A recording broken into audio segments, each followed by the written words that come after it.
Hello everyone, welcome you all to this new video. So in my previous video I had discussed with the two important problems where we have seen the analysis with respect to initial and final conditions in that one previous problem, right, where we have solved for v of 0 plus, I of 0 plus and its derivative along with the v of infinity and I of infinity. Those are the final conditions, right? So based on that only one more problem is there which I wanted to discuss. It is a lengthy problem, but it is very important. If you understand these kind of problems, it would be if they ask in the exam, it would be definitely helping you guys. Okay, so listen to this video till the end. The problem is very lengthy yet very easy. Just listen to me till the end. Okay, yeah. So this is a question given in the network shown. The switch K is closed at t equal to 0 with 0 capacitor voltage and 0 inductor current. Okay, they have already given that the capacitor is initially uncharged, which means that 0 capacitor voltage is 0 and inductor current is also 0. Okay, directly they have given it. Here they have told us to solve for the following parameters. That is, first thing is you need to be finding V1 and V2 at t equal to 0 plus, V1 and V2 at t equal to infinity, the derivative dv1 by dt and dv2 by dt at t equal to 0 plus, and fourth sub question is they have told us to find the second order derivative for v2, that is d square v2 by dt square at t equal to 0 plus for the given circuit here. Okay, this is a given circuit.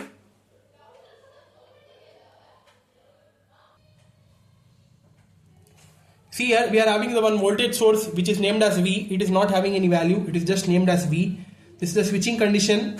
R1, no value for R1. Sometimes they might be giving you the value in the exam, so refer it very carefully, because if you understood this problem, when they give the values for the voltages and resistors, you could be easily solving like that also. Okay, yeah, this is R1, then capacitor they have given it as C, inductor they have given it as L, resistor this is R2, and in this branch the current flowing is I1, in this branch it is I2, and for the V1 is the voltage of inductor and V2 is the voltage of the resistor R2. Okay, like that they have just splitted it here in order to make you understand. Yeah, this is the circuit. Let us start the problem now. Solution: first write the initial condition. At t equal to 0 minus, switch is open, and at t equal to 0 plus, switch is closed. Okay, so here first thing you need to be noting down is I1 of 0 minus.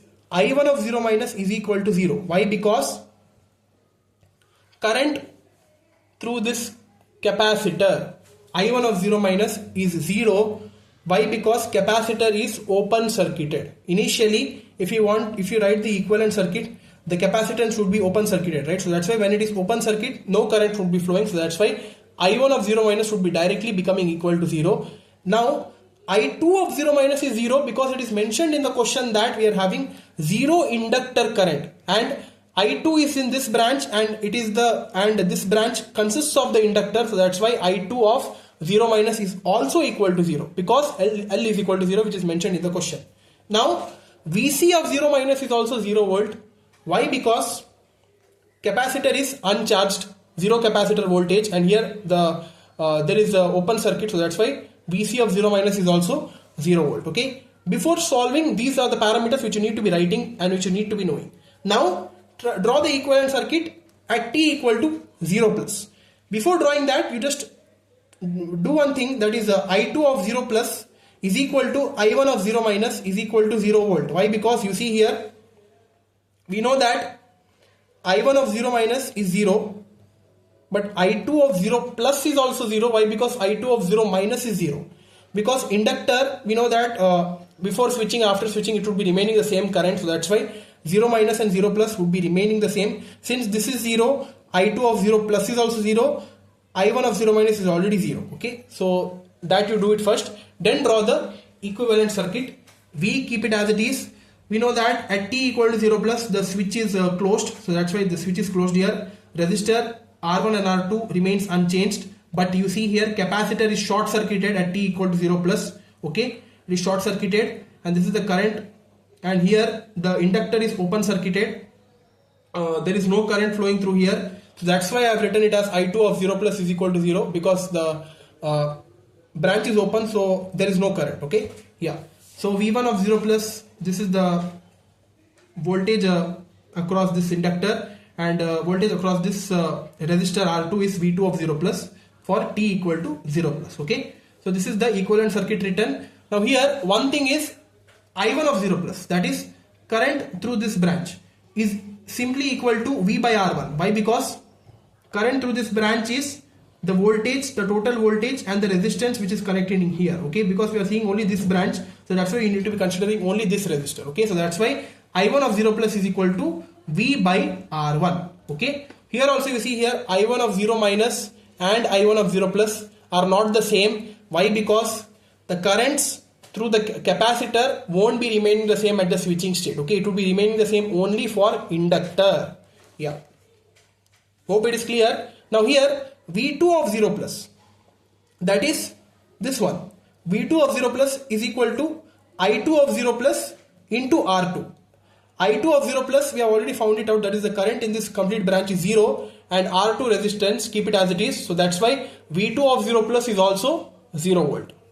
So like this we have solved for V2 of 0 plus and not V2 or not V1 of 0 plus. V1 of 0 plus is yet to be solved. V2 of 0 plus is done.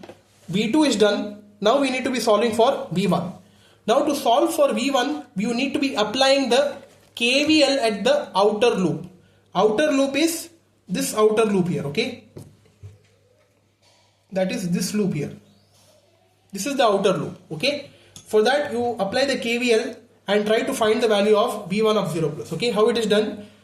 Start from here, outer sign is plus, so plus V minus R1 I1 of 0 plus, that is the loop current is I1 here, minus V1 of 0 plus, that is this voltage here, minus V2 of 0 plus, this voltage here. We have already found out the value of V2 of 0 plus, that is 0, so cancel it.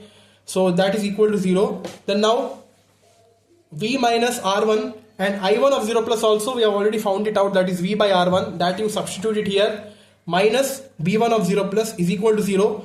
R1 terms gets cancelled. V minus V, that is equal to 0. Okay, so that's why this, if we bring it to other side, it will be positive. So V1 of 0 plus is equal to V minus V, that is 0 volt. Okay, so that's why V2 also we have found it as 0.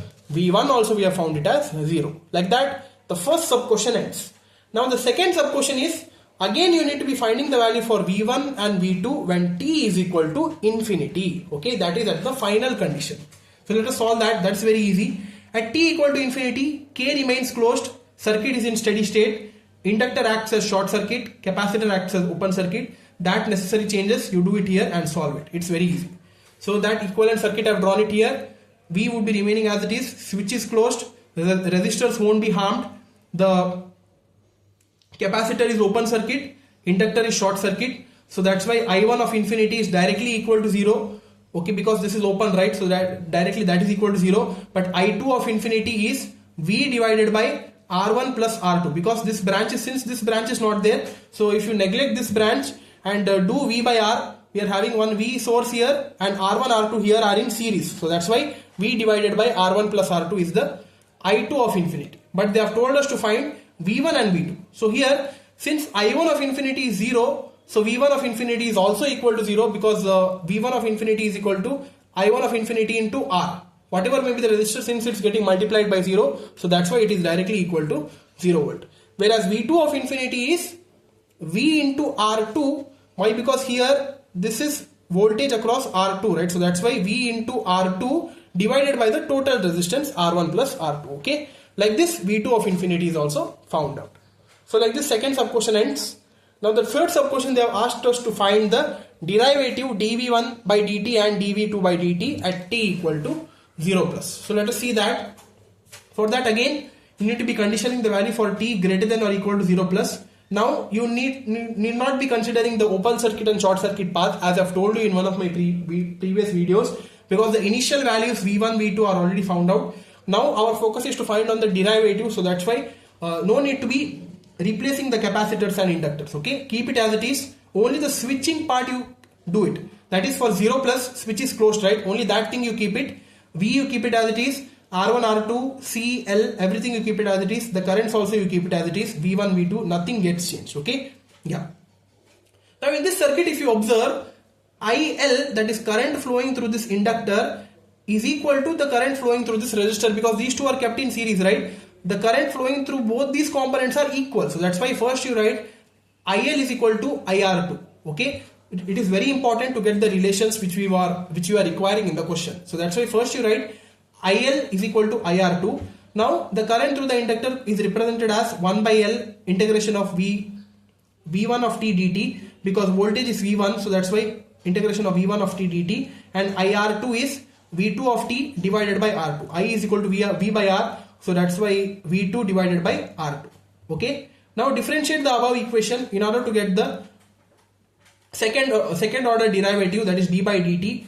Okay, first order derivative, sorry. Yeah, now differentiate the above equation. So if you differentiate now, 1 by L remains as it is, integration goes. So V1 of t by L is equal to 1 by R2 dV2 of t by dt. Okay, name this as equation 1, because we are using this to solve the upcoming equations also. Now at t equal to 0 plus, that is at t equal to 0 plus, this would be dV2 of 0 plus by dt is equal to R2 you bring it to other side, it would be R2 divided by L V1 of 0 plus. Okay, and V1 of 0 plus is equal to 0, because we have already solved it here, that V1 of 0 plus is equal to 0 volt, right? So that's why this term gets cancelled. This whole term gets cancelled because it is getting multiplied by 0. So our final answer dV2 of 0 plus by dt is equal to 0 volt. Okay, one part is done. Now let's solve for dV1 by dt. For that, this equation is required. Now you need to be applying the KVL at the outer loop of this equation, of this circuit. Outer loop is this loop. Okay, if you apply the KVL at the outer loop, you will be getting some more parameters. So let us do that now. Apply KVL at the outer loop, that is minus V. Check the circuit and see whether the equation is correct. That is minus V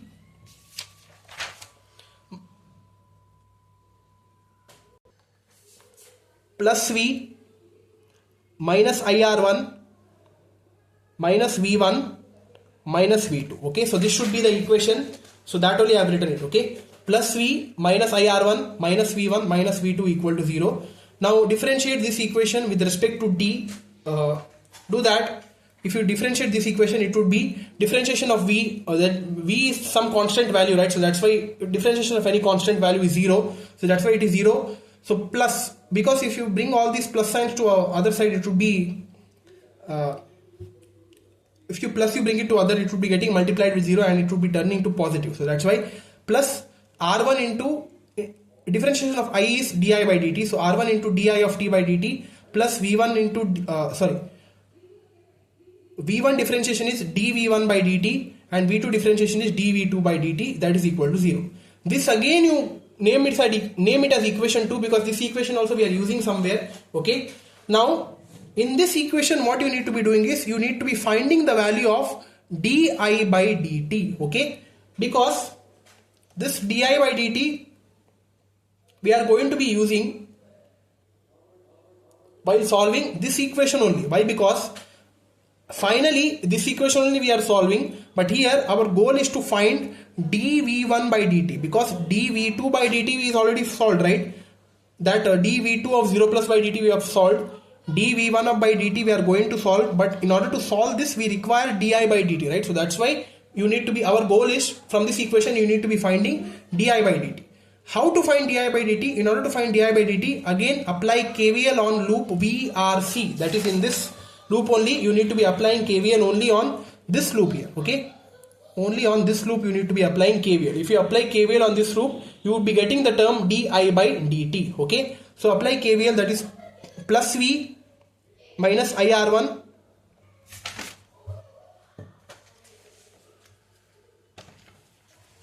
apply KVL, this is plus V minus IR1 minus 1 by C integration of I1 of t dt, that is equal to 0, and differentiate this equation again. So this would be 0, minus signs would be turning to plus, so plus R1 di1 by dt, sorry, R1 di by dt plus 1 by C integration term goes, so I1 of t dt, that is equal to 0. So R1 di of t dt plus 1 by C I1 of t equal to 0. So at t equal to 0 plus, now R1 di of 0 plus by dt plus 1 by C I1 of 0 plus is equal to 0, and we have already solved previously, that is I1 of 0 plus is equal to V by R1, right? So that we are substituting here. So 1 by C into V by R1.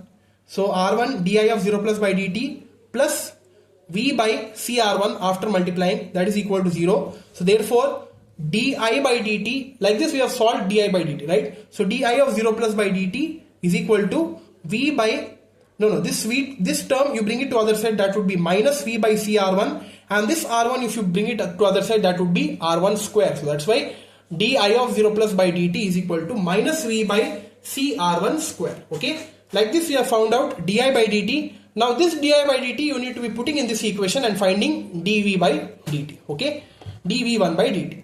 Easy, right? So equation 2 you consider now R1 d, at t equal to 0 plus you consider the equation 2, R1 di of 0 plus by dt plus dv1 of 0 plus by dt plus dv2 of 0 plus by dt is equal to 0. We have already solved this, right? dv2 of 0 plus by dt is equal to 0 volt, that you substitute it here. So this term would be becoming equal to 0, and dv1 of 0 plus by dt is equal to this term, you bring it to other side, it would be minus. So minus R1 into di of 0 plus by dt, that is minus V by CR1 square. Okay, so minus minus is plus.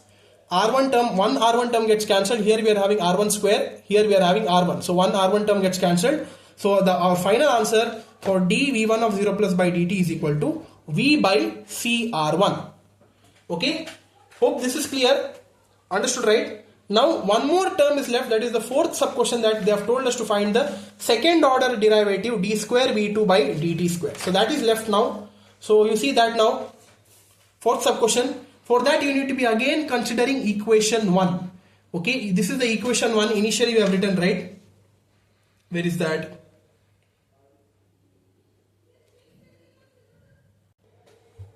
Yeah, this is that equation which we have written initially. V1 of t by L is equal to 1 by R2 dv2 of t by dt. That I have considered it here. Okay, the same equation. Why? Because from this equation only, this term, if you differentiate this whole equation, this term would be second order, right? So that's why you could be finding this term. Okay, so that's why I have considered this equation. Differentiate this equation with respect to t. So we would be getting at t equal to 0 plus 1 by R2 d square v2 of 0 plus by dt square is equal to 1 by L dv1 of 0 plus by dt. Okay, so d square v2 of 0 plus by dt square is equal to R2, we bring it to other side, it would be R2 by L, and d1 of 0 plus by dt we have already solved. dv1 of 0 plus by dt we have already solved it as v by cr1, that you substitute it here. So our final answer d square v2 by dt square is equal to vr2 divided by lcr1. Okay, like this the problem, there are high chances that they might be asking it. Okay, so this is the standard problem where they had not mentioned any values for voltages, resistors and inductors, capacitors and all, but the same kind of problem with the same structure they might be asking by putting some random values. Okay, the procedure remains the same, guys, only in place of the values whatever we have got, we will be getting some number. Okay, some constant value we will be getting. Okay, that's it. So yeah, that's all for this video. This was one important problem which I wanted to discuss with you guys. I hope you understood it. This is it for initial conditions part. Now some initial condition circuits using the differential equations, second order differential equations we are going to be solving. Okay, those are very interesting, guys. So 2 videos are left, so let us do that quickly. Yeah, that's all, guys. Thank you.